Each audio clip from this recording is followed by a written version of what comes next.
Akashvani Devikulam spice FM.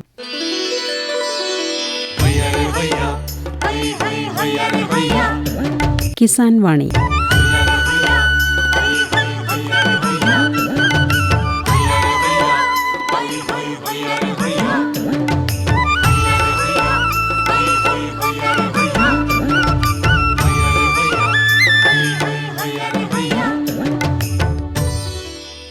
എല്ലാ ശ്രോതാക്കൾക്കും കിസാൻ വാണിയിലേക്ക് സ്വാഗതം. ഈ പരിപാടിയുടെ പ്രായോജകർ കേന്ദ്ര കൃഷി കർഷകക്ഷേമ മന്ത്രാലയം, ഭാരത സർക്കാർ.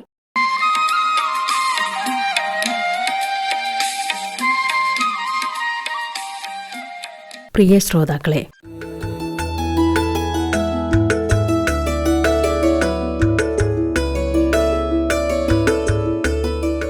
ഇടുക്കി രാജാക്കാട് പ്രദേശത്തെ കർഷകനായ ശ്രീ ടൈറ്റസ് ജേക്കബ് സമ്മിശ്ര കൃഷിയിലെ അദ്ദേഹത്തിന്റെ അനുഭവങ്ങൾ വിവരിക്കുകയാണ് ഇന്നത്തെ കിസാൻ വാണിയിൽ. അദ്ദേഹവുമായി സംസാരിക്കുന്നത് ശ്രീ അർജുൻ ദാസ്. കിസാൻ വാണി ടീം ഇന്നെത്തിയിരിക്കുന്നത് രാജാക്കാട് എന്ന കാർഷിക ഗ്രാമത്തിലാണ്. സമ്മിശ്ര കർഷകനും ദീപിക രാജാക്കാട് ലേഖകനുമായ ശ്രീ ടൈറ്റസ് ജേക്കബ് തന്റെ കൃഷി അനുഭവങ്ങൾ ശ്രോതാക്കളോട് പങ്കുവയ്ക്കുന്നു. ടൈറ്റസ് ജേക്കബ്, നമസ്കാരം. നമസ്കാരം. താങ്കൾ എത്ര വർഷമായിട്ട് രാജാക്കാട് താമസിക്കുന്നു? അതുപോലെ എന്തൊക്കെയാണ് താങ്കളുടെ കാർഷിക പ്രവർത്തനങ്ങൾ? എന്തൊക്കെ തരം വിളകളാണ് കൃഷി ചെയ്യുന്നത്? എനിക്ക് 56 വയസ്സായി. 1952 എൻ്റെ അച്ഛൻ ഇവിടെ കുടിയേറി വന്നതാണ്. അന്ന് സ്ഥലം വാങ്ങി രാജാക്കാടിനടുത്ത് താമസം നടത്തി വരികയാണ്. അപ്പോൾ വിളകൾ എന്ന് പറഞ്ഞു കഴിഞ്ഞാൽ ഇപ്പോൾ നടക്കുന്ന വിളകൾ ഏലം കൃഷി, കൊക്കോ, കാപ്പി, ജാതി, ഗ്രാമ്പു, ചെറിയ തോതിൽ കുരുമുളക്, മീൻ കൃഷിയുണ്ട്, കുറച്ച് കപ്പ, പച്ചക്കറി കൃഷികൾ, ഇവയൊക്കെയാണ് നടത്തി വരുന്നത്. ഏലം കൃഷി എത്ര വർഷമായിട്ട് നടത്തി വരുന്നു? ഏലം കൃഷിയിലെ ഇപ്പോഴത്തെ പ്രതിസന്ധികൾ എന്തൊക്കെയാണ്? അതുപോലെ തന്നെ ഏലം കൃഷി കൊണ്ടുള്ള നേട്ടങ്ങൾ എന്തൊക്കെയാണ്? ഏലം കൃഷി 10-15 വർഷമായിട്ട് നടത്തി വരുന്നതാണ്. അന്ന് അത്യുൽപാദന ശേഷിയുള്ള ഞെള്ളാനീനമല്ലായിരുന്നു ചെയ്തിരുന്നത്. വൾഗ മൈസൂർ എന്ന് പറയുന്ന ഒരു ഇനമായിരുന്നു അന്ന് ചെയ്തുകൊണ്ടിരുന്നത്. അന്ന് കാര്യമായ കീടനാശിനികളോ ഒന്നും ഇല്ലാതിരുന്നതിനാൽ വിളവ് കുറവായിരുന്നു. അതിനുശേഷം ഒരു 10 വർഷത്തിന് മുകളിലായി ഞെള്ളാനി തൈകൾ നട്ട് പരിപാലിക്കാൻ തുടങ്ങിയിട്ട് അതിന് വളം, മരുന്ന് എന്നിവയുടെ കൃഷി ചെലവുകൾ കൂടുതലാണ്, പണിക്കൂലിയും കൂടുതലാണ്. ഈ ഉൽപാദന ചെലവിനനുസരിച്ചുള്ള വില പല പ്രാവശ്യവും കിട്ടുന്നില്ല. പിന്നെ ഒരു ലോട്ടറി എടുക്കുന്ന പോലെയാണ് കൃഷിക്കാരന് വിളവ് ലഭിക്കുന്നതും വില ലഭിക്കുന്നതും. കിട്ടിയാൽ കിട്ടി, കിട്ടിയില്ലെങ്കിൽ കിട്ടിയില്ല എന്നൊരവസ്ഥയിലാണ്. ഏലം കൃഷി ഇന്ന് നേരിടുന്ന പ്രധാനപ്പെട്ട വെല്ലുവിളികൾ എന്തൊക്കെയാണ്? ഏലം കൃഷിയെ സംബന്ധിച്ച് പറഞ്ഞാൽ നാണ്യവിളകളുടെ കൂട്ടത്തിലാണ് ഏലം കൃഷിയെയും കുരുമുളകിനെയും ഉൾപ്പെടുത്തിയിരിക്കുന്നത്. അതുകൊണ്ട് സർക്കാരിൽ നിന്ന് പല ആനുകൂല്യങ്ങളും കിട്ടുന്നില്ല. നാണ്യവിളകളായതുകൊണ്ട് അതിന് വേണ്ട ആനുകൂല്യങ്ങളൊന്നും കിട്ടുന്നില്ല. സ്പൈസസ് ബോർഡിലാണ് ഇത് ചെയ്യുന്നത്. അതുകൊണ്ട് അതിനായിട്ട് മാത്രമായിട്ട് ഒരു ഏലം ബോർഡോ കുരുമുളക് കൃഷിക്കായിട്ട് കുരുമുളക് ബോർഡോ ഒക്കെ വേണമെന്നാണ് നമ്മുടെ ഒരു ആവശ്യം. ഇത് കാർഷിക ഉൽപ്പന്നത്തിന്റെ പരിധിയിൽപ്പെടുത്തിയാൽ മാത്രമേ സർക്കാരിൽ നിന്നും ഇതിന്റേതായ ഫലം, ആനുകൂല്യങ്ങൾ ഇവയെല്ലാം കർഷകന് ലഭിക്കൂ എന്നുള്ളതാണ് നമ്മൾ പ്രതീക്ഷിക്കുന്നത്. ഏലം കൃഷിയിൽ ഇന്ന് നേരിടുന്ന പ്രധാന പ്രതിസന്ധികളൊന്നാണല്ലോ രോഗബാധകൾ. എന്തൊക്കെ തരം രോഗബാധകളാണ് ഇപ്പോൾ നിലവിൽ ഏലം കൃഷിയെ ബാധിക്കുന്നത്? രോഗബാധ എന്ന് പറയുന്നത് ഈ മഴ അധികമായിട്ടുണ്ടാകുമ്പോൾ അഴുകൽ രോഗം, പിന്നെ കുമിൾ രോഗങ്ങൾ, ഇലപ്പുള്ളി രോഗങ്ങൾ, ഇങ്ങനെയുള്ള രോഗങ്ങളാണ് ഉണ്ടാകുന്നത്. കൂടുതലായിട്ടുണ്ടാകുന്നത് തണ്ടുതുരപ്പന്റെ ആക്രമണമാണ്. വേരുപുഴുവിന്റെ ആക്രമണവും ഉണ്ട്. തണ്ടുതുരപ്പൻ എന്ന് പറയുന്നത് അതിനെ നശിപ്പിക്കാൻ പല മരുന്നുകൾ പ്രയോഗിച്ചാലും പല പ്രാവശ്യവും അത് വീര്യം കുറവുകൊണ്ടോ മരുന്നിന്റെ ശക്തി കുറവുകൊണ്ടാണോ പലപ്പോഴും അത് നശിച്ചു പോകാറില്ല. പിന്നെ ഉള്ളത് ഏലത്തിലുണ്ടാകുന്ന ചൊറിയാണ്. വ്യാപകമായിട്ട് ചൊറിയ പല തോട്ടങ്ങളിലും ഉണ്ട്. മിഡ പോലെയുള്ള മരുന്നുകൾ പരീക്ഷിച്ചാലും ഇത് അതിന് ഒരു ഫലപ്രാപ്തിയിലെത്തുന്ന ഒരവസ്ഥയിലല്ല. അപ്പോൾ ആ കാര്യത്തിലൊക്കെ സർക്കാരിന്റെ ഒരു അന്വേഷണവും, പാമ്പാടുംപാറ, മയിലാടുംപാറ ഏലം ഗവേഷണ കേന്ദ്രങ്ങളൊക്കെ ഉണ്ട്. അവിടെ നിന്നും ഉള്ള പഠനങ്ങൾ നടത്തിയെങ്കിലും കൃഷിക്കാർക്ക് വേണ്ട രീതിയിലുള്ള ഒരു ഗുണം ലഭിക്കുന്നില്ല എന്നുള്ളതാണ് നമ്മളൊരു പ്രതീക്ഷ. ഏലം കൃഷിയിൽ ജൈവവളം അല്ലെങ്കിൽ ജൈവ കീടനാശിനികൾ എത്രത്തോളം പ്രായോഗികമാണ്? ജൈവവളം പ്രായോഗികമാണ്, ചെലവ് കുറവാണ്. രാസവളത്തിനെ അപേക്ഷിച്ച് ജൈവവളത്തിന് ചെലവ് കുറവാണ്. പക്ഷേ ജൈവ കീടനാശിനികൾ അത് ലഭ്യമല്ല, അതിന് ചെലവ് കൂടുതലാണ്. രാസകീടനാശിനികൾ ഉപയോഗിക്കുന്ന അതിന്റെ അത്രയും ശക്തി ഇതിന് ലഭിക്കുന്നില്ല. കൃഷിക്കാരെല്ലാം രാസകീടനാശിനികളെയാണ് വിശ്വസിക്കുന്നത്. ജൈവ കീടനാശിനി ചെയ്യണമെന്ന് സർക്കാർ ഏജൻസികൾ പലപ്പോഴും പറയുമ്പോഴും അതിന്റെ ഫലപ്രാപ്തി എങ്ങനെയുണ്ട്, അതിന് അമിതമായ വില ഉണ്ടാകുന്ന അത് പിടിച്ചു നിർത്താൻ സർക്കാർ ഇടപെടൽ നടത്തണം, സബ്സിഡികൾ നൽകണം. എങ്ങനെയൊക്കെയാണ് ജൈവ കീടനാശിനി ഏലത്തിൽ പ്രയോഗിച്ചാൽ രക്ഷപ്പെടാൻ സാധ്യതയുള്ളൂ എന്നാണ് എന്റെ ഒരു കാഴ്ചപ്പാട്. ഈ 2023 ഏലത്തിന് ലഭിച്ച വില എത്രത്തോളം കർഷകരെ സഹായിക്കുന്നതാണ്, അല്ലെങ്കിൽ ഈ വില കൊണ്ട് കൃഷി ലാഭത്തിലായി കൊണ്ടുപോകാൻ കഴിയുമോ? ഇപ്പോൾ ശരാശരി 1500 എന്നുള്ള വില ഒക്കെ നല്ല വില തന്നെയാണ്. ഈ വർഷത്തെ വിളവ് വേണ്ട സമയത്ത് മഴ ലഭിക്കാത്തതിനാൽ വിളവ് വളരെയധികം കുറവായിട്ടുണ്ട്. അതുപോലെ സംരക്ഷിച്ചു പോരുന്ന ഏലത്തോട്ടങ്ങളിലാണ് നല്ല വിളവുണ്ടായിട്ടുള്ളൂ. ഈ തവണ 2-3 പ്രാവശ്യം എടുക്കുമ്പോഴത്തേനും ഏലക്ക മുഴുവൻ തീരുന്ന അവസ്ഥയാണ്. സാധാരണ 6-7 പ്രാവശ്യം ഒരു വർഷം വിളവെടുക്കാവുന്ന അവസ്ഥയുണ്ട്. ഈ തവണ ആ കാര്യത്തിൽ മാറ്റം വന്നു. കാലാവസ്ഥാ വ്യതിയാനം ശക്തമായ ഒരു ഇടപെടലാണ് കാര്യങ്ങളിൽ നടത്തിയിട്ടുള്ളത്. കൃഷിക്കാരന് ഇപ്പോഴത്തെ വില ആശ്വാസകരമാണെങ്കിൽ പോലും പലപ്പോഴും വിളവ് കൂടുന്ന അവസരങ്ങളിൽ വില കുറയുന്ന അവസ്ഥയാണ് ഉള്ളത്. അതുകൊണ്ട് ഞാൻ നേരത്തെ പറഞ്ഞതുപോലെ ഒരു ലോട്ടറി എടുക്കുന്ന പോലെയാണ് കൃഷിക്കാരന്റെ ഈ വിളവിന്റെ അവസ്ഥ. കുരുമുളക് കൃഷിയുമായി ബന്ധപ്പെട്ട് എത്ര കാലമായി താങ്കൾ കുരുമുളക് കൃഷി ചെയ്യുന്നു? ഇപ്പോൾ കുരുമുളക് കൃഷി നേരിടുന്ന വെല്ലുവിളികൾ എന്തൊക്കെയാണ്? അതുപോലെ തന്നെ അടുത്ത വർഷത്തേക്കുള്ള കുരുമുളക് കൃഷിയുടെ പ്രതീക്ഷകൾ എന്തൊക്കെയാണ്? കുരുമുളക് സംബന്ധിച്ച് പറഞ്ഞാൽ ഇപ്പോൾ വ്യാപകമായിട്ട് കുരുമുളക് ഈ മേഖലയിൽ വളരെ കൃഷി കുറവാണ്. ഏലം വന്നതോടുകൂടി പല സ്ഥലങ്ങളിലും എല്ലാവരും 5-10 സെന്റ് സ്ഥലങ്ങളിലാണെങ്കിൽ പോലും ഈ വിലയും കാര്യങ്ങളും ഒക്കെ ഓർത്ത് കുരുമുളക് കൃഷി കുറച്ചു വെച്ചിരിക്കുകയാണ്. സർക്കാർ ആനുകൂല്യങ്ങൾ ഉണ്ടെന്ന് പറയുമ്പോൾ പോലും ചില തുരിശ, കുമ്മായം എന്നിവയൊക്കെയാണ് നൽകുന്നത്. ചില സ്ഥലങ്ങളിൽ നിന്ന് കാട്ടുവള്ളികൾ പതിച്ച കൂടുകളിൽ കുരുമുളക് തൈകൾ കൊടുക്കാറുണ്ട്. എന്നാലും ഇത് കൃഷിക്കാരന് ഫലപ്രാപ്തിയിൽ എത്തിക്കാൻ പറ്റുന്നില്ല. താങ്ങുകാലിനുണ്ടാകുന്ന രോഗങ്ങൾ, ചെടിക്കുണ്ടാകുന്ന ദുരിതവാട്ടം, അങ്ങനെയുള്ള രോഗങ്ങൾ, തിരിപൊഴിച്ചിൽ, മഞ്ഞളിപ്പ് രോഗം, ഇതെല്ലാം കർഷകന് പ്രതിസന്ധി ഉണ്ടാക്കുന്നതാണ്. ആ കാര്യത്തിൽ ഒരു ഇടപെടൽ കൃഷി വകുപ്പിന്റെ ഭാഗത്തുനിന്നോ സ്പൈസസ് ബോർഡിന്റെ ഭാഗത്തുനിന്നോ ഉണ്ടാകുന്നില്ല കാര്യക്ഷമമായിട്ട്. കുരുമുളക് കൃഷിയെ ബാധിക്കുന്ന പ്രധാനപ്പെട്ട രോഗങ്ങൾ എന്തൊക്കെയാണ്? കുരുമുളക് കൃഷിയെ ബാധിക്കുന്നത് ദ്രുതവാട്ടം, മഞ്ഞളിപ്പ് രോഗം തുടങ്ങിയവയാണ് ഇവിടെ ഏറ്റവും കൂടുതലായിട്ടുണ്ടാകുന്നത്. പിന്നെ താങ്ങുകാരനുണ്ടാകുന്ന കേട്, മുരിക്കിനൊക്കെ നല്ല രീതിയിലുള്ള കേടുണ്ടായി അത് നശിച്ചു പോകുന്ന ഒരു അവസ്ഥയുണ്ട്. കുരുമുളക് കൃഷിയുമായി ബന്ധപ്പെട്ട് ഇപ്പോഴത്തെ വില എന്താണ്? ഈ വില കൊണ്ട് ലാഭകരമായി കൃഷി മുൻപോട്ട് കൊണ്ടുപോകാൻ കുരുമുളക് കർഷകർക്ക് കഴിയുന്നുണ്ടോ? ഇപ്പോഴത്തെ വില 600 അടുത്തേക്കുന്ന വില തൃപ്തികരമാണ്. പക്ഷേ ഇത് വളരെ നാമമാത്രമായ സ്ഥലങ്ങളിൽ മാത്രമേ കുരുമുളക് കൃഷിയുള്ളൂ. ഹൈറേഞ്ചിൽ ഏലം കടന്നു വന്നതോടുകൂടി കുരുമുളക് കൃഷി നല്ല രീതിയിൽ നിന്നുപോയ അവസ്ഥയാണ്. പലരും ഏലത്തിനിടയിൽ കുരുമുളക് തൈകൾ നടാൻ ശ്രമിക്കുന്നുണ്ടെങ്കിൽ അത് വളർന്നു പൊങ്ങാൻ സാധ്യതയില്ല. കുരുമുളക് ചെടികൾ വളർന്നു പൊങ്ങിയതിനു ശേഷം ഏലം വെച്ച് മാത്രമേ എന്തെങ്കിലും ഫലം അതിൻ്റെ അകത്ത് നിന്ന് ലഭിക്കുകയുള്ളൂ. അതാണ് കുരുമുളക് ചെടിയെ സംബന്ധിച്ച് ഇപ്പോൾ പറയാനുള്ളത്. ഇപ്പോഴത്തെ വില 600 രൂപ എന്ന തോത് ആവറേജ് തൃപ്തികരമാണ്. ഇതിലും കിട്ടണം എന്നാണ് കൃഷിക്കാരന്റെയൊക്കെ ആഗ്രഹം, വിളവ് കുറവായതിനാൽ.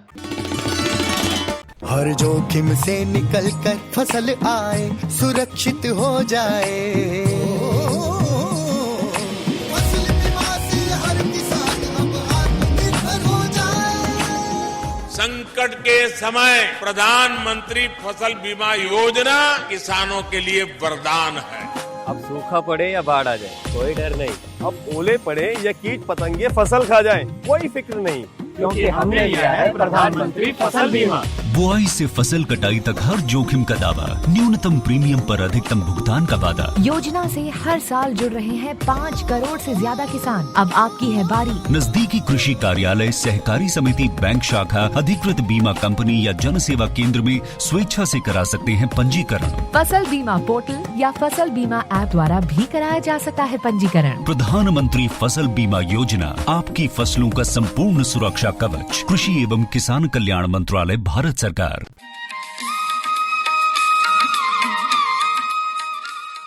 പച്ചക്കറി കൃഷിയും താങ്കൾ ചെയ്യുന്നുണ്ടെന്ന് പറഞ്ഞു കഴിഞ്ഞു. ഏതൊക്കെ തരം പച്ചക്കറികളാണ് കൃഷി ചെയ്യുന്നത്?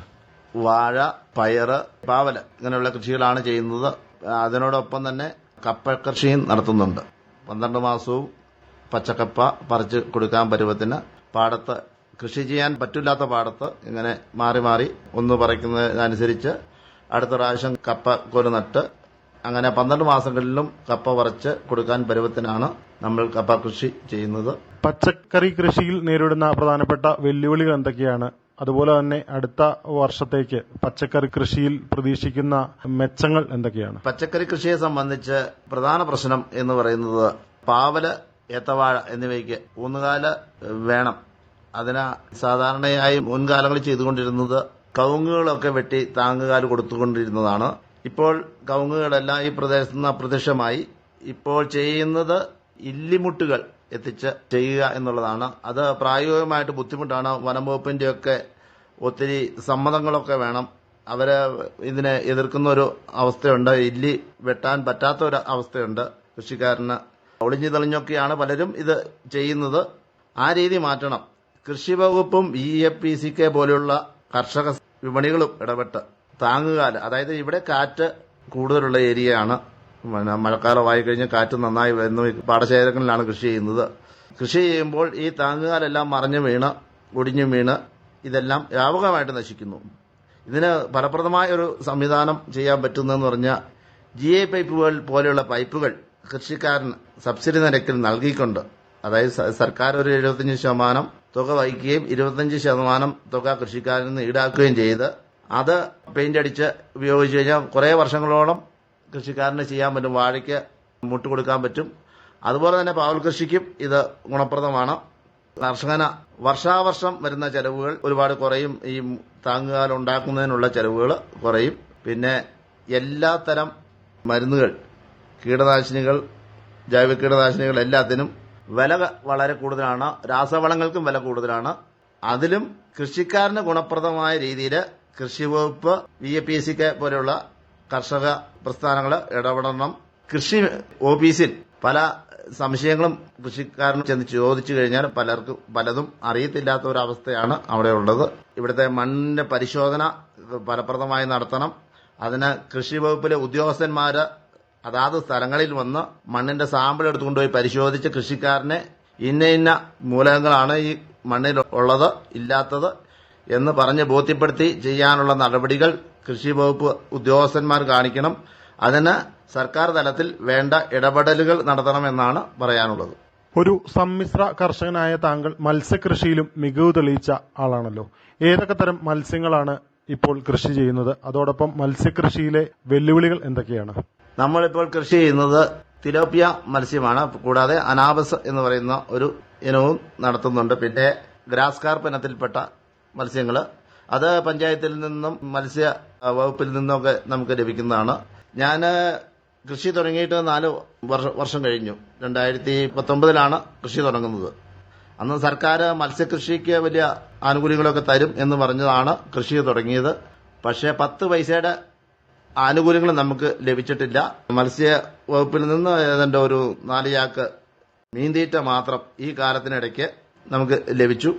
വേറെ ഒരു ആനുകൂല്യവും ലഭിച്ചിട്ടില്ല. ലൈസൻസ് എടുത്ത് നടത്തിക്കൊണ്ടിരുന്ന കൃഷിയായിരുന്നു.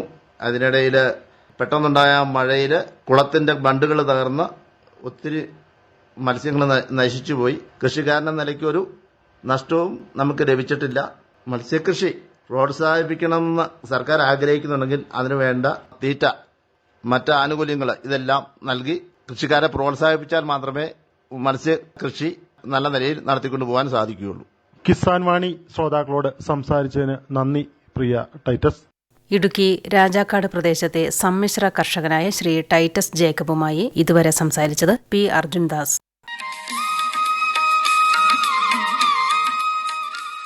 പ്രധാനമന്ത്രി കിസാൻ സമ്മാൻ നിധി ഈ പദ്ധതിയിൻ കീഴിൽ 2 ഹെക്ടർ വരെ കൈവശ ഭൂമിയുള്ള കർഷക കുടുംബത്തിന് 6,000 രൂപ പ്രതിവർഷം നൽകുന്നതായിരിക്കും. അർഹരായ കർഷകർക്ക് 2,000 രൂപ വീതം 3 തവണകളായി നേരിട്ട് അവരുടെ അക്കൗണ്ടിൽ നിക്ഷേപിക്കുന്നതായിരിക്കും. ഈ ചെറുകിട നാമമാത്ര കർഷക കുടുംബങ്ങളെ സംസ്ഥാന സർക്കാർ തെരഞ്ഞെടുത്തുകൊണ്ടിരിക്കുകയാണ്. ഈ പദ്ധതിയുടെ മുഴുവൻ ചെലവും ഭാരത സർക്കാരാണ് വഹിക്കുന്നത്. പ്രധാനമന്ത്രി കിസാൻ സമ്മാൻ നിധി കർഷകരുടെ കൃഷിപരമായ പുതിയ അഭിമാനം. കൃഷി കർഷക ക്ഷേമ മന്ത്രാലയം, ഭാരത സർക്കാരിൽ നിന്ന് ജനതാൽപര്യാർത്ഥം.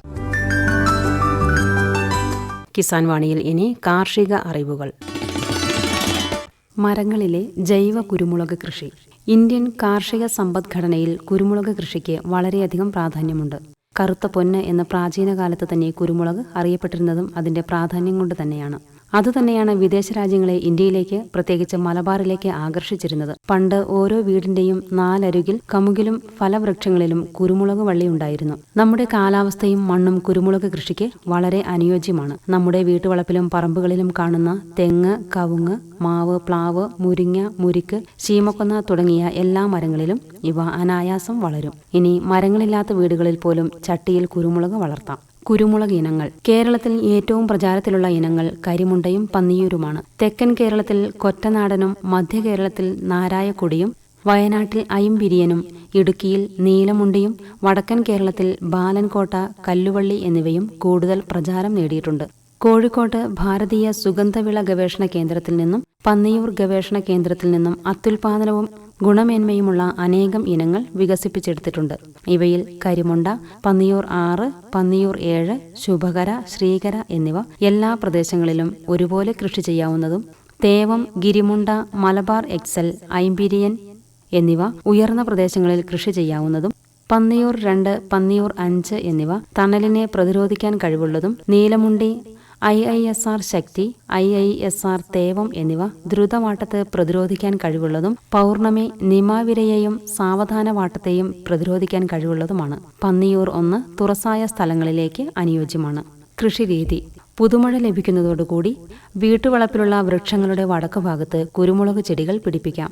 അതിനായി ചുവട്ടിൽ നിന്ന് ഒരടി വിട്ട് 1.5 അടി ചതുരാകൃതിയിലുള്ള കുഴിയെടുത്ത് അതിൽ ഉണക്കിപ്പൊടിച്ച ചാണകം അല്ലെങ്കിൽ മണ്ണിര compost 5 kilo, 150 gram rock phosphate അല്ലെങ്കിൽ എല്ലുപൊടി, മേൽമണ്ണ് എന്നിവ കൂട്ടിക്കലർത്തി വെള്ളം കെട്ടിനിൽക്കാത്ത രീതിയിൽ കൂനയായി മൂടേണ്ടതാണ്. തിരുവാതിര ഞാറ്റുവേലയിലാണ് കുരുമുളക് തൈകൾ പിടിപ്പിക്കാൻ പറ്റിയ സമയം. ഇതിനായി മുമ്പേ തന്നെ നഴ്സറി തൈകൾ തയ്യാറാക്കാം. കാലവർഷം തുടങ്ങിയതിനു ശേഷം നടാനുള്ള കുഴികളിൽ 1 കിലോ വേപ്പിൻ പിണ്ണാക്ക്, 50 ഗ്രാം ട്രൈക്കോഡർമ എന്നിവയിട്ട് വീണ്ടും മണ്ണിളക്കി നല്ലവണ്ണം കൂട്ടിച്ചേർത്തതിനു ശേഷം വേര് പിടിപ്പിച്ച നല്ല ഇനം കുരുമുളക് വള്ളി 2 വീതം നടേണ്ടതാണ്. തെങ്ങിലാണ് കുരുമുളക് പടർത്താൻ ഉദ്ദേശിക്കുന്നതെങ്കിൽ തെങ്ങിന്റെ തടത്തിന് പുറത്ത് വടക്കു ഭാഗത്താണ് കുഴിയെടുക്കേണ്ടത്. നട്ടതിനു ശേഷം ഒരു കമ്പ് താൽക്കാലിക താങ്ങായി വെച്ചു കൊടുക്കേണ്ടതാണ്. വള്ളിയുടെ നീളം 1 മീറ്റർ എത്തിക്കഴിഞ്ഞാൽ താഴ്ഭാഗത്തുള്ള ഇലകൾ പറിച്ചെടുത്ത് 1/4 ഭാഗം വരെ താങ്ങിനോട് ചേർത്ത് മണ്ണിട്ട് മൂടണം. കൂടുതൽ വേരുൽപാദിപ്പിക്കുന്നതിനും തളിരുകൾ വളർന്ന് താങ്ങിന് ചുറ്റും കൊടി തിങ്ങി വളരുന്നതിനും ഇത് സഹായിക്കും. കുറ്റിക്കുരുമുളക്. താങ്ങുമരങ്ങൾ ഇല്ലെങ്കിൽ ചെടിച്ചട്ടികളിലോ തറയിലോ ചാക്കുകളിലോ ഒക്കെ കുറ്റിക്കുരുമുളക് വളർത്താം. തറയിൽ കുറ്റിക്കുരുമുളക് നടാൻ 2x2 മീറ്റർ അകലത്തിൽ 1/2 മീറ്റർ ചതുരാകൃതിയിലുള്ള കുഴികളെടുത്ത് ചാണകപ്പൊടിയോ മണ്ണിര കമ്പോസ്റ്റോ ഇട്ട് മൂടിയതിനു ശേഷം നടാവുന്നതാണ്. ചട്ടികളിലാണ് നടാൻ ഉദ്ദേശിക്കുന്നതെങ്കിൽ ചാണകപ്പൊടി, മണൽ, മണ്ണ് എന്നിവ 1:1:2 എന്ന തോതിൽ കലർത്തി ചട്ടികളിൽ നിറച്ച് അതിൽ നടേണ്ടതാണ്. പോഷക ക്രമീകരണം. ജൈവിക പരിപാലനമാണ് കുരുമുളകിന് ഉത്തമം. ജൈവവളമായി ഉണക്കിപ്പൊടിച്ച ചാണകം, കമ്പോസ്റ്റ്, കോഴിവളം, ആട്ടിൻകാഷ്ടം, മണ്ണിര കമ്പോസ്റ്റ്, ചാരം തുടങ്ങിയവ ഉപയോഗിക്കാവുന്നതാണ്. ജൈവവളങ്ങൾ മണ്ണിൽ കൊടുക്കുന്നത് മൂലം സസ്യങ്ങൾക്ക് ഉപകാരപ്രദമായ സൂക്ഷ്മജീവികളുടെയും കുമിളുകളുടെയും അളവ് വർദ്ധിക്കുകയും മണ്ണിലെ ജീവകങ്ങളുടെയും പോഷകങ്ങളുടെയും നിലനിൽപ്പിന് അവസരം ലഭിക്കുകയും ചെയ്യും. ജൈവവളമായി 1 കിലോഗ്രാം വേപ്പിൻ പിണ്ണാക്ക്, 200 ഗ്രാം പ്രകൃതിദത്തമായ റോക്ക് ഫോസ്ഫേറ്റ്, 10 കിലോഗ്രാം ചാണകം എന്നിവ മെയ് മുതൽ ജൂൺ വരെയുള്ള മാസത്തിൽ നൽകാവുന്നതാണ്. അമ്ലഗുണമുള്ള മണ്ണിൽ ചെടിയൊന്നിന് 500 ഗ്രാം എന്ന തോതിൽ കുമ്മായം ഏപ്രിൽ മെയ് മാസത്തിൽ ഒന്നിടവിട്ട വർഷത്തിൽ നൽകേണ്ടതാണ്. ഓഗസ്റ്റ് സെപ്റ്റംബർ മാസത്തിൽ ജൈവവളമായി അസോസ്പൈറിലവും ഫോസ്ഫോബാക്ടീരിയയും 20 ഗ്രാം ഒരു ചെടിക്ക് എന്ന തോതിൽ നൽകാവുന്നതാണ്. മണ്ണ് പരിശോധനയ്ക്ക് ശേഷം പൊട്ടാസ്യത്തിന്റെ അളവ് കുറവെങ്കിൽ സൾഫേറ്റ് ഓഫ് പൊട്ടാഷ് ചെടിയൊന്നിന് 150 ഗ്രാം എന്ന തോതിലും, മഗ്നീഷ്യത്തിന്റെ അളവ് കുറവെങ്കിൽ 150 ഗ്രാം മഗ്നീഷ്യം സൾഫേറ്റും, സിങ്കിന്റെ അംശം കുറവാണെങ്കിൽ ചെടിക്ക് 30 ഗ്രാം എന്ന തോതിൽ സിങ്ക് സൾഫേറ്റും നൽകാവുന്നതാണ്. അതല്ലെങ്കിൽ സൾഫേറ്റ് ഓഫ് പൊട്ടാഷും മഗ്നീഷ്യം സൾഫേറ്റും സിങ്ക് സൾഫേറ്റും 1 ലിറ്റർ വെള്ളത്തിൽ 10, 5, 3 ഗ്രാം തോതിൽ കലക്കി വർഷത്തിൽ 2 പ്രാവശ്യം തളിച്ചു കൊടുക്കാവുന്നതാണ്. ചെറിയ ചെടികൾക്ക് മേൽപ്പറഞ്ഞ ജൈവവളങ്ങളുടെ 1/3 ആദ്യ വർഷവും 2/3 രണ്ടാം വർഷവും മുഴുവൻ അളവ് 3-ാം വർഷം മുതലും കൊടുക്കാവുന്നതാണ്. കൊടിക്ക് ഉപകാരപ്രദമായ ഫോസ്ഫോബാക്ടീരിയ, അസോസ്പൈറില്യം, VAM തുടങ്ങിയ ജീവാണുവളങ്ങൾ ജൈവവളങ്ങളിൽ കൂട്ടിക്കലർത്തി ഒരു ചെടിക്ക് 20 ഗ്രാം എന്ന തോതിൽ കൊടുക്കാം. ഇവ ചെടിയുടെ വളർച്ചയും ഉൽപാദനവും കൂട്ടുന്നതായി കണ്ടെത്തിയിട്ടുണ്ട്. ചട്ടികളിൽ നട്ട കുറ്റിക്കുരുമുളകിന് വർഷത്തിൽ 2 പ്രാവശ്യം 100 ഗ്രാം വീതം ചാണകപ്പൊടിയും മണ്ണിര കമ്പോസ്റ്റും 2 മാസത്തിലൊരിക്കൽ 15 ഗ്രാം വീതം കടലപ്പിണ്ണാക്ക് അല്ലെങ്കിൽ വേപ്പിൻ പിണ്ണാക്ക് എന്നിവ നൽകാം. തണൽ ക്രമീകരണം.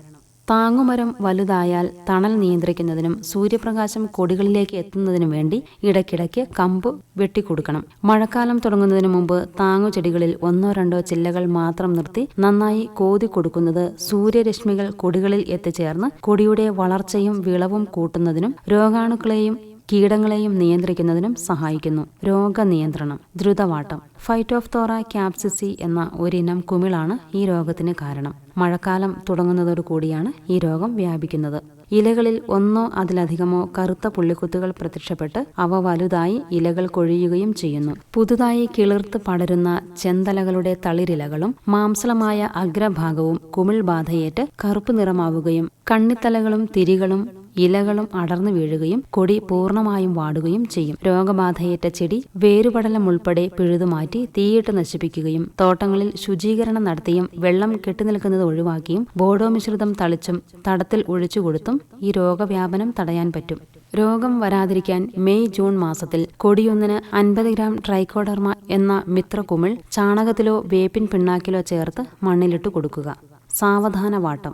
ഇലകളുടെ മഞ്ഞളിപ്പും കുറേശ്ശെയുള്ള ഇലപൊഴിച്ചിലും തണ്ടിന്റെ അഗ്രഭാഗത്തുള്ള വാട്ടവും ഈ രോഗത്തിന്റെ ലക്ഷണങ്ങളാണ്. കൊടിയുടെ വേരിൽ നിമാവിരകളുടെ ആക്രമണം മൂലമാണ് ഈ രോഗം വരുന്നത്. തോട്ടത്തിൽ പതിവായി വേപ്പിൻ പിണ്ണാക്കിട്ടും മിത്രകുമിളായ ട്രൈക്കോഡർമ ഹാർസിയാനം 50 ഗ്രാം തോതിൽ വർഷത്തിൽ 2 പ്രാവശ്യം കൊടുത്തും രോഗം വരാതെ നോക്കാം. വൈറസ് രോഗങ്ങൾ. ഇലഞരമ്പുകൾ തെളിഞ്ഞു കാണുക, ഇലകളിൽ മൊസൈക്ക് മാതൃകയിൽ മഞ്ഞ നിറത്തിലുള്ള പൊട്ടുകൾ കാണുക എന്നിവയാണ് വൈറസ് രോഗലക്ഷണങ്ങൾ. വൈറസ് ബാധയില്ലാത്ത നടീൽ വസ്തുക്കൾ ഉപയോഗിച്ചും രോഗം വന്നവ പിഴുതുമാറ്റി നശിപ്പിച്ചും ഇവ പകരുന്നത് കുറയ്ക്കാവുന്നതാണ്. തിരികൊഴിയൽ രോഗം. വേനൽ മഴയും കാലവർഷവും ആവശ്യമായ തോതിൽ ലഭിക്കാതെ വരുമ്പോഴാണ് ഈ രോഗത്തിന്റെ രൂക്ഷത അനുഭവപ്പെടുന്നത്. 1% വീര്യമുള്ള ബോഡോ മിശ്രിതം തളിച്ച് ഇതിനെ ഒരു പരിധിവരെ തടയാം. മഴ കുറയുമ്പോൾ പരാഗണം നടക്കാത്തതിനാലും തിരികൊഴിയാൻ സാധ്യതയുണ്ട്. മാർച്ച് മുതൽ ചെടികൾക്ക് നന കൊടുത്ത് ഈ പ്രശ്നം പരിഹരിക്കാം. ഇലപ്പേൻ. ഇലകളുടെ അടിഭാഗത്ത് വസിക്കുന്ന ഇലപ്പേൻ ഇലകളുടെ അരികുകൾ ചുരുട്ടി കുഴൽ പോലെ രൂപപ്പെടുത്തുകയും തളിരിന്റെ വളർച്ച മുരടിപ്പിക്കുകയും ചെയ്യുന്നു. ചുരുട്ടിയ ഭാഗം കൈകൊണ്ട് മുറിച്ചു മാറ്റിയും വേപ്പെണ്ണ മിശ്രിതം തളിച്ചും ഇലപ്പേനിനെ നിയന്ത്രിക്കാം. മീലിമുട്ടകൾ. ഇവ തളിരിലും തണ്ടിലും വേരിലും പറ്റിപ്പിടിച്ച് ചെടിയുടെ വളർച്ചയെ മുരടിപ്പിക്കുകയും ചെടി മഞ്ഞളിച്ച് നശിക്കുകയും ചെയ്യുന്നു. വേപ്പിൻ പിണ്ണാക്ക്, വേപ്പെണ്ണ മിശ്രിതം എന്നിവ ഉപയോഗിച്ച് മീലിമുട്ടയെ നിയന്ത്രിക്കാം. പൊള്ളുവണ്ട്. കാലവർഷാരംഭത്തിൽ കൊടി തളിർക്കുവാൻ തുടങ്ങുമ്പോൾ കറുത്ത നിറത്തിലുള്ള പെൺവണ്ടുകൾ, തിരികൾ, മണികൾ ഇവയിൽ മുട്ടയിടും. മുട്ട വിരിഞ്ഞു വരുന്ന പുഴുക്കൾ മുളകുമണികൾ തുളച്ചു കയറി ഉൾക്കാമ്പ് തിന്ന് നശിപ്പിക്കുകയും മണികൾ പൊള്ളയാവുകയും ചെയ്യുന്നു.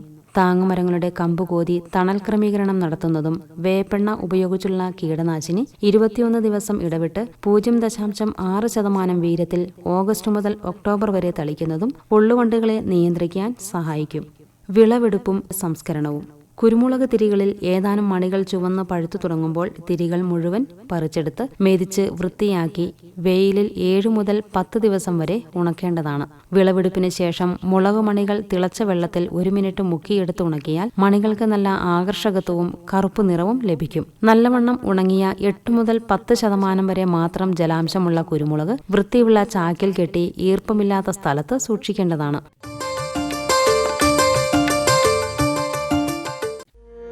सूखा हो या बेमौसम की बरखा हो, कीड़ा लगे खेत में या दुविधा हो, बहुत ही कम प्रीमियम पे पूरी हो भरपाई, फसल बीमित रहे कटाई के बाद भी भाई। हाँ, ऋणी या अऋणी अब हर किसान लाभ उठाए, एक मौसम एक दर है सब किसान बीमा कराए, प्रधानमंत्री फसल बीमा योजना से हर किसान मुस्काए।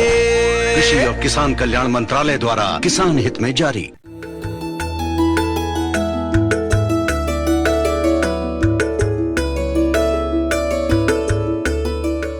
ക്യാപ്സിക്കം വൈഭവങ്ങൾ. ആയിരക്കണക്കിന് വർഷങ്ങൾ പഴക്കമുണ്ട് ഭൂമുഖത്തെ ക്യാപ്സിക്കം കൃഷിക്ക്. ആകർഷകമായ വിവിധ നിറങ്ങളിൽ ക്യാപ്സിക്കം മുളക് ലഭ്യമാണ്. ചുവപ്പ്, മഞ്ഞ, പച്ച. ജീവക സമൃദ്ധമായ ക്യാപ്സിക്കം പല രോഗങ്ങൾക്കും കൺകണ്ട ഔഷധമായും വർത്തിക്കും. ക്യാപ്സിക്കത്തിൻ്റെ ആരോഗ്യ സംരക്ഷണ വിശേഷണങ്ങൾ എത്ര പറഞ്ഞാലും അധികമാവുകയില്ല. നിരന്തരം ക്യാപ്സിക്കം ഉപയോഗിക്കുന്നവരുടെ ചർമ്മം വളരെ മയമുള്ളതും യാതൊരുവിധ പുള്ളിയും പോറലും വീഴാത്തതുമായിരിക്കും. ധാരാളം ജീവകം എ ഉള്ളതിനാൽ നേത്രരോഗത്തിനും നേത്രരോഗങ്ങൾ തടയാനും ഉപകരിക്കും. മറ്റൊരു കഴിവ് അർബുദ പ്രതിരോധമാണ്. ഇതിലടങ്ങിയിരിക്കുന്ന ക്യാപ്സെയിൻ എന്ന സംയുക്തം അർബുദകാരികളായ കാഴ്സിനോജനുകളെ തടയുന്നു. ഉത്തമ വേദന സംഹാരി കൂടിയാണ് ക്യാപ്സിക്കം. ക്യാപ്സെയിൻസിൻ എന്ന സംയുക്തത്തിന് തൊലിപ്പുറത്ത് നിന്ന് സുഷുപ്ന നാഡിയിലേക്കുള്ള വേദനയുടെ പ്രസാരണം തടയുവാനും അങ്ങനെ വേദന അനുഭവിക്കുന്നത് ഒഴിവാക്കാനും കഴിയുന്നു. ദുർമേധസ്സുകൊണ്ട് പൊറുതിമുട്ടുന്നവരുടെ ചങ്ങാതിയാണ് ക്യാപ്സിക്കം. ഉപാപചയ പ്രവർത്തനങ്ങൾ ത്വരിതപ്പെടുത്തി അധിക ഊർജം അക്ഷരാർത്ഥത്തിൽ ക്യാപ്സിക്കം എരിച്ചു കളയുന്നു. അങ്ങനെ അമിത ശരീരഭാരം കുറയ്ക്കുന്നു. ഉദരാസ്വാസ്ഥ്യങ്ങൾ ഇല്ലാതാക്കുകയും ചെയ്യും. കൂടാതെ രക്തസമ്മർദ്ദം ക്രമീകരിക്കാനും കൊളസ്ട്രോൾ, ട്രൈഗ്ലിസറൈഡ് എന്നിവ കുറയ്ക്കുവാനും സഹായിക്കുന്നു. കേശവളർച്ചയ്ക്കും ക്യാപ്സിക്കം ഉത്തേജകമാണ് എന്ന സത്യം പലർക്കും അറിയില്ല. ക്യാപ്സിക്കത്തിൽ നിന്നും വേർതിരിക്കുന്ന സത്ത് മുടിയുടെ വളർച്ച ത്വരിതപ്പെടുത്തുവാൻ കഴിവുള്ളതാണ്. പോരാത്തതിന് മുടി കൊഴിച്ചിൽ തടയുകയും ചെയ്യും. ക്യാപ്സിക്കത്തിന്റെ കാണാ കഴിവുകൾ ഇനിയും എത്രയോ നാം അറിയാനിരിക്കുന്നു എന്നല്ലാതെ എന്തു പറയാൻ. സഹകരണത്തിൻ ബലത്തിൽ വികാസത്തിനു ചുവടുവയ്ക്കാം. ജനകോടിയിൽ ഈ വിപ്ലവം ഉണർത്തിയല്ലോ വിശ്വാസം. നാം ഒത്തുചേർന്ന വികാസത്തിനെ പതാക പറത്തിടാം. സഹകരണം നമ്മുടെ വികാസത്തിൻ പ്രതീകം. കൃഷി മന്ത്രാലയം, ഭാരത സർക്കാരിൽ നിന്ന് ജനതാൽപര്യാർത്ഥം. ഈ പരിപാടിയുടെ പ്രായോജകർ കേന്ദ്ര കൃഷി കർഷകക്ഷേമ മന്ത്രാലയം, ഭാരത സർക്കാർ. എല്ലാ കിസാൻ വാണി ശ്രോതാക്കൾക്കും കൂപ്പുകൈ. ഭയ്യാ